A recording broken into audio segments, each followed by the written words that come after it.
Yes, guys, welcome back to another video here on the Andy #1 channel. Today we're back, and it's a goalkeeping week in review video, but it's not the goalkeeping week in review that we're looking at today. We're looking at the whole season, and I'm joined again, as always, by data scientist, football statistician, Twitter. Normally say Twitter extraordinaire, don't we, John? But it's more of a Twitter guru status that now you're getting to within the football analysis world. John Harrison. John, have you had a good week? Yeah, not bad at all. Looking forward to reviewing the season. It's weird that the season's finished now. And how did your fantasy football season finish? Pretty ropey. So rather than going for, I was going to do Fernandes to Mane, and then I just had the thought of Fernandes maybe starting, so didn't, and ended up, what transfer did I do? I got in Gundogan instead, hoping City would smash Everton, which they did, but Gundogan didn't play. So not ideal. I think I finished, around 50,000 in the end. 50K. In the end. I think you finished third in my league. Yeah, third in yours, yeah. Third in my league, where you were teetering at the top for a little bit, but didn't quite make it. We'll have to do that again next year as well. So if you're interested in Fantasy Football League, look out for the league. We'll drop the code. Sure, it's the same code for next year as well, but we'll put the code in the description below. Right, today, John, we've jumped on the tier list bandwagon, and we're doing a tier list. Premier League goalkeepers, shot-stopping ability, season 2021. Right, this is going to be an interesting one. But first of all, before we get into the tier list as it is, just give us a little bit of background, a little bit of understanding about where these stats come from and what they actually mean. Yeah, indeed. So the way we're going to be ranking these goalkeepers, the Premier League goalkeepers and their shot-stopping performance today, is using expected saves as a model, basically. So we're going to be using StatsBomb's model, which basically looks at every single shot that's taken, and it'll have things in the model like how far away it was, the angle it was to goal, the velocity of this shot, where it went in the goal mouth, and various other things like how many defenders were in between the ball and the goal.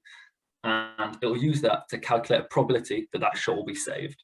And the sort of way it does that, and the sort of example I like to say is, if you've got a 40-yard shot with two banks of four sat behind it, and you just hit it like P-roller straight down the middle, that's going to have an expected save percentage of maybe 99%. Like maybe one time in 100, one time in 1,000, it might bobble over the keeper and go through their legs, but most of the time it's a simple save. Whereas if it's a volley from 6 yards, 60 mile an hour in the top corner, it's going to be an expected save percentage of maybe like 1% of the time the keeper is going to put an absolute worldie and somehow tip that onto the bar or something. And what you can do is you can look at every shot a keeper faces, and whatever the expected save percentage is, add them all up. And maybe you'll get, for a certain goalkeeper, he should have made 58 saves this season, and he actually made 68, so he saved 10 goals above the average.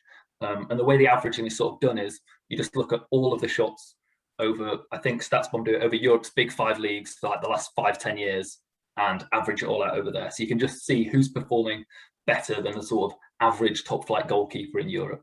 Right, and today we've got 23 goalkeepers that have made it into our tier list. There's a minimum requirement, isn't there, to get into the list? That's 35 shots on target they have to have faced. Otherwise, it's quite noisy with the amount of data. So yeah, they need to have at least faced 35 shots on target. Okay, so we've got 23 goalkeepers, and we've got 5 different categories that we've put them in. We've put the bottom tier, and we've just called it not performed very well. On top of we've got not great, haven't really performed up to the standard expected. That middle bracket then we've classed as safe hands, those good performers. Above safe hands then we've got had a good year. They've done well. They should be proud of themselves. They've had a good shot-stopping year. And at the very, very top, we've just said outstanding, absolutely outstanding. These guys are the cream of the crop. Right, should we get into it? Indeed. Let's go. Right, bottom tier. There are 3 goalkeepers who are in this bottom tier. We've got McCarthy, we've got Darlow, and we've got Patricio. So we're going to talk about, just quickly, Card Darlow, about how, why, where, and when has Card Darlow made it into the bottom tier? Yeah, so firstly, this bottom tier is goalkeepers that maybe every 100 shots have let in 3 or 4 or 5 more than the model would have predicted they should have. So effectively, over the course of a season, they'll be maybe costing their team, 3, 4, 5, 6 goals more than expected. And Darlow is a really interesting one, because actually, if you were looking at this model and tracking it over the season, he started off really well and he was doing really well for Newcastle. But then, yeah, about 10 games in, he then started to really, really struggle and letting a lot of sloppy goals and things that maybe people didn't pick up at the time. But I remember one, I think it was an Aubameyang goal. It was a shot pretty wide, going pretty central, and he just gambled. He was going bottom corner and dived down low, and it just went straight down the middle and beat him. And it's something like that in the model that doesn't see that Darlow's gambled and gone early, and then it makes it a really hard shot to save. It sees that a shot's gone straight down the middle from a tight angle with not loads of power. And yeah, his form just dipped off, and he started letting a lot of these sort of soft goals and started costing Newcastle. And it's kind of interesting because Dubravka was back for, I think, a month or so before Darlow eventually got dropped and Dubravka came back in. And potentially, yeah, that could have put Newcastle closer to relegation. And Bruce is probably lucky that Dubravka came in and actually played so well. Yeah, and as a Wolves fan, Rui Patricio being down there isn't great either. Lots of changes that will happen at Molineux. Maybe Rui Patricio might be one of them, maybe. Right, so that's the bottom three. Let's move up a tier, and we're going to go into the not great category. Again, 3 goalkeepers have been seen within this not great category. We've got Crystal Palace's Guaita, who's in there. I never know if I'm pronouncing that right. I'm just going to go with Guaita. And then Matty Ryan started off at Brighton, went to Arsenal. And one that I'm pretty surprised at, because at the end, he was my fantasy Premier League goalkeeper. And that's Mendy of Chelsea. Yeah, so it's sort of a weird one for Mendy. So this season, he's actually at the top end of this bracket. I think he basically was bang on average, but maybe very slightly below average. Not really cost Chelsea a whole goal, but he's what you'd expect. But actually, he's got a lot of hype, and quite rightly, because he's massively improved Chelsea's defence. So if we were doing this tier list last year with Kepa, he'd need a tier for himself, because he was actually off my graphic that I posted on Twitter. He was at minus 10%. So every 100 shots, he was conceding 10 more goals than the average top flight keeper would be expected to. So the fact Mendy's come in and he's basically on 0, he's saved Chelsea 10 goals this season already just by being average. So yeah, it's a little bit of a weird one, but we just have to remember that Chelsea have got an exceptional defence. And the reason he was probably in your fantasy team was because Chelsea have got the second lowest expected goals conceded, because they just concede so few shots. And in fact, I think about 3 or 4 of Mendy's clean sheets this year, he didn't have a single shot on target to save. But yeah, weirdly, I think Mendy is actually good and has had a very good season. In the Champions League, for example, he's played really well and consistently putting big performances. Just in the Premier League, I think he had a spell around November with a few decisions where he rushed off his line and ended up conceding quite weak finishes from long range. And the StatsBomb model won't pick up and differentiate between like 1v1 goals and regular shot stopping things. So things like Bamford's goal for Chelsea against Chelsea for Leeds, if you remember, Mendy rushes out to the edge of his box. Bamford just toe pokes a really slow shot from outside the box, and it just rolls in because Mendy's way out of position. And that's just going to look on the model as, oh, if the keeper was stood in his line, he just picks that up easily. It doesn't sort of notice the decision-making error in there. So those sort of things he'll be penalised for heavily. And because he's not a busy goalkeeper, he won't have had much time to sort of recuperate those expected saves. Yeah, you mentioned Kepa then at the beginning of the chat. It's worth noting as well, Kepa's not faced the minimum number of shots required, so actually doesn't feature on this tier list at all. So we can't really compare Mendy versus Kepa either to see whether or not that's money well spent by Chelsea in the goalkeeping department. Right, so that's 6 goalkeepers down, and that's 2 tiers completed. Now we're into the safe hands category. Now we're getting that better standard of goalkeeping from this year. Now there's a lot of goalkeepers in that safe hands category that we're going to be looking at. Why is that?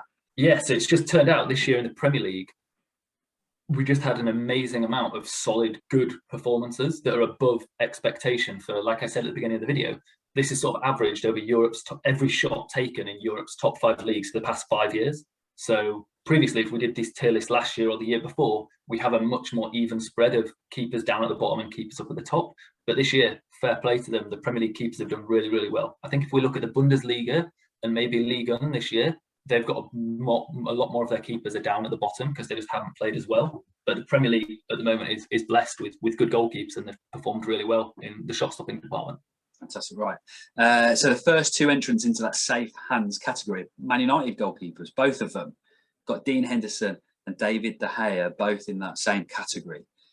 followed by Kasper Schmeichel, who we did a little video on before. So if you want to go revisit that, there'll be a link up there and a link down there as well. FA Cup winning goalkeeper Kasper Schmeichel should have been man of the match, but wasn't for some reason. And then we've got actually 3 England goalkeepers there. We've got Pickford, Ramsdale and Sam Johnstone, who have all made the England squad. So just talk to us briefly about Pickford and Ramsdale. Yeah, so Pickford and Ramsdale actually had quite interesting seasons. I think if you go back and watch the games and sort of see the media coverage around them at the start of the season, they were both taking a little bit of a battering, and people were sort of suggesting they weren't up to standard. And at the time, I was saying this is a nonsense. They're top keepers, they're good goalkeepers. They'll come back round, and that's luckily for them and due to their hard work. Probably that's what happened. They've both finished the season extremely strongly. I think both of them got 3 man of the match performances each in the last 10 fixtures. So really turned it around. And on the model, I've got on Twitter a graphic I did of Pickford sort of rolling expected saves over the season, and you can see it starts off really in the red, conceding too many, and then just the last period has just been, well, he's been on fire ever since those Liverpool and Chelsea games. I think we discussed on this channel his man of the match performance against Liverpool. Ever since then, he's been clear in the green, saving Everton week after week. So yeah, and similarly for Ramsdale. Sadly, it came too late for Sheffield United, but he's certainly been their player of the year and been a standout performer for them. Yeah, like I say, Ramsdale picked up, I think it was a clean sweep actually, of all Player of the Season awards for Sheffield United. And we've just got to hope Jordan Pickford, he's going to be England's number 1 going into the Euros. Got to hope he takes that form into that competition. The final 3 goalkeepers then in the safe hands category.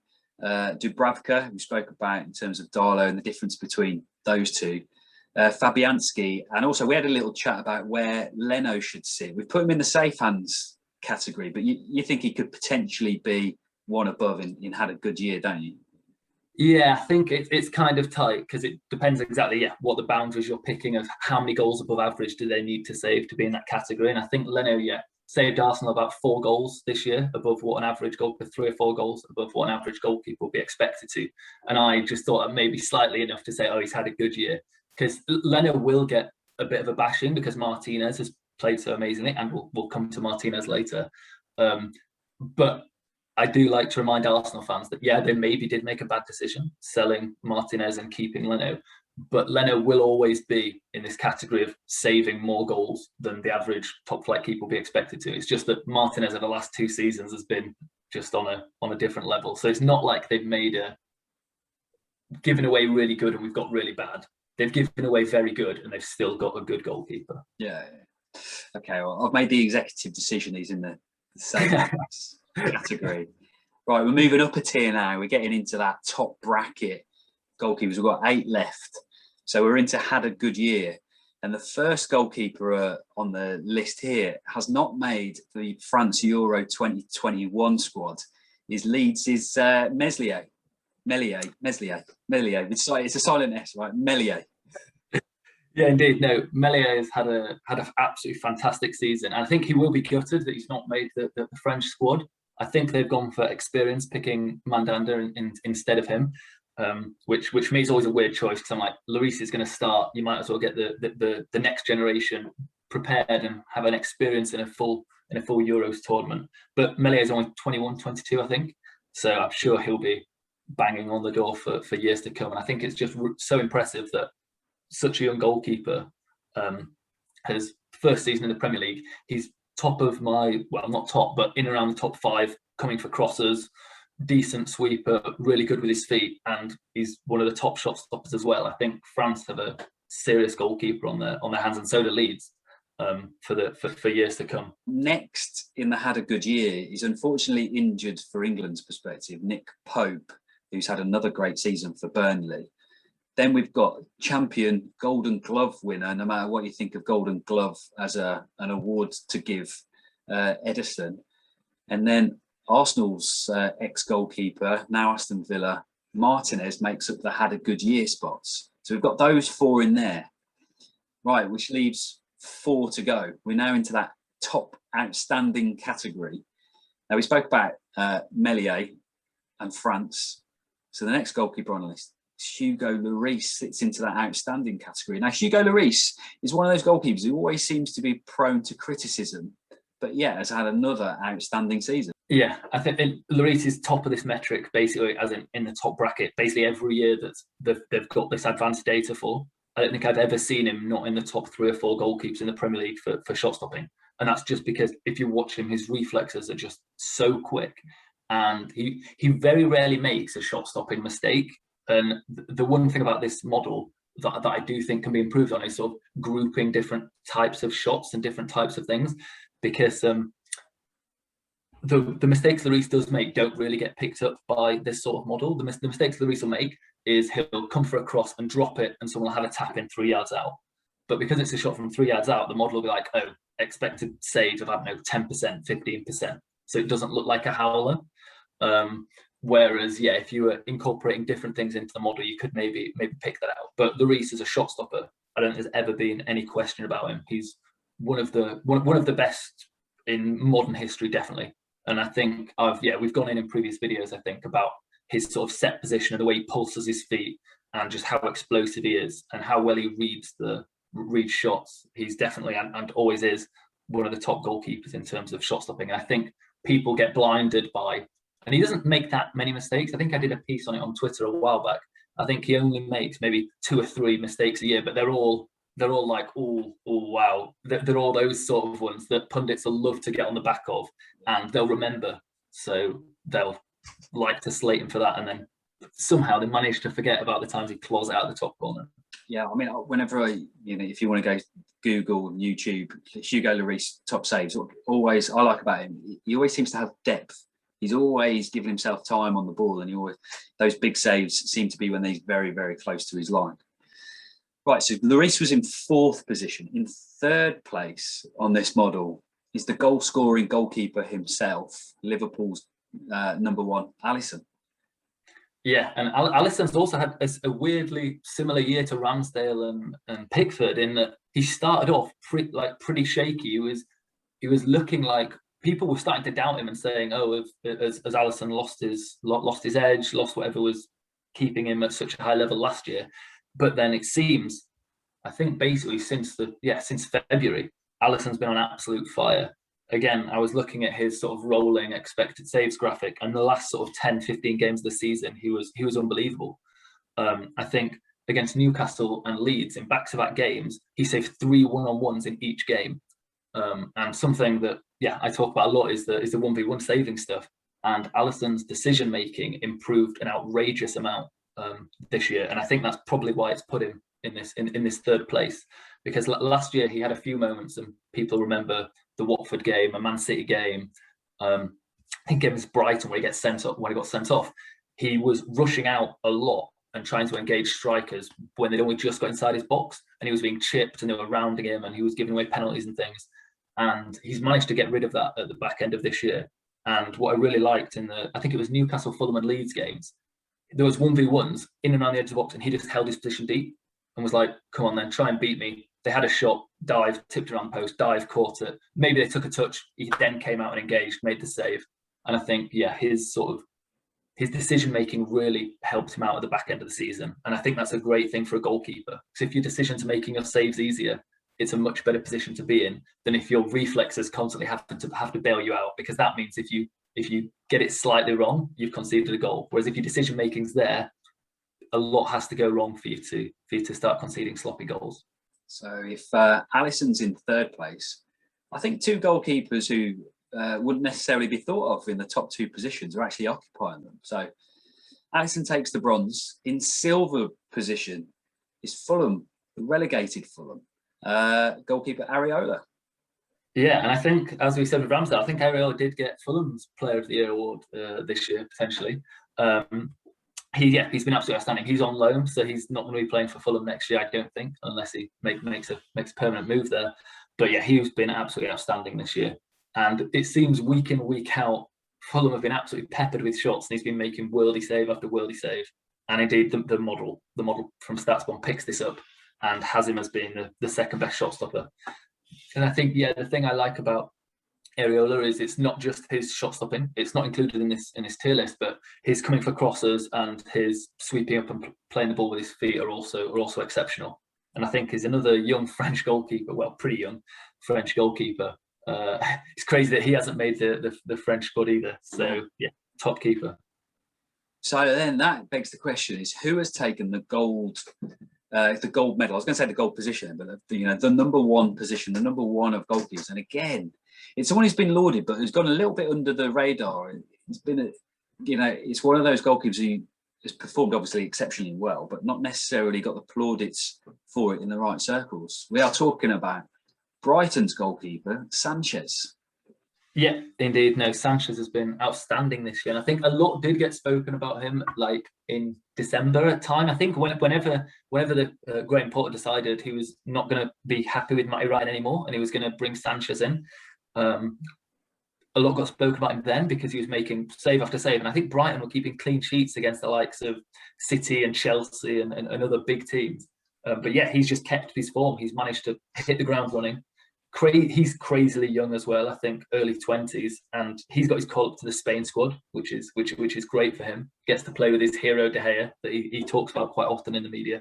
But no, he's had an exceptional season. And again, he's one of those in the sort of Lloris mold, like you were saying earlier, of just exceptional feet, exceptional footwork and explosibility, but also gives himself a lot of depth and gives himself a lot of time to get to the ball and get his footwork in and make those big saves. That completes our tier list. 23 goalkeepers in 5 categories that I've made up based on stats that you've gathered from StatsBomb. John, thank you very much for that insight and that knowledge for the various different goalkeepers and for putting all this information together. If you're not following John already on Twitter, make sure that you do. It's an absolute wealth of knowledge on there about goalkeeping and various different techniques and the effectiveness of that, all backed up by research and statistics, which is something that I think we need to see more of. Final question, John, for you is ITV and BBC have all put out their punditry and there's not one goalkeeper in there, not even one goalkeeper within the co-coms for radio and TV as well. Oh, actually, I think Rob Green is on radio and that's it. Final question, John, is if you could see one goalkeeper on TV giving analysis as part of the whole Euro 2021 scenario, who would it be? I'm going to be biased. I'm going to say David Priest, and that's just because, yeah, he was one of the first people I interacted with on Twitter, and I think his sort of ideas about the game very much line up with mine. And I've seen the likes of your Schmeichels and I think David Seaman's done it a few times, and various other, and Joe Hart does it quite a lot, goalkeepers in the punditry, and they seem sort of scared to go into the goalkeeping. They don't want to talk about the real nitty-gritty technical parts of it. And I think, yeah, David would 100% not be bothered about that. And he'd be straight in with talking about people jumping into A-frames and talking about people's set position and talking about decision-making and whether they should stay deep or come high and things like that.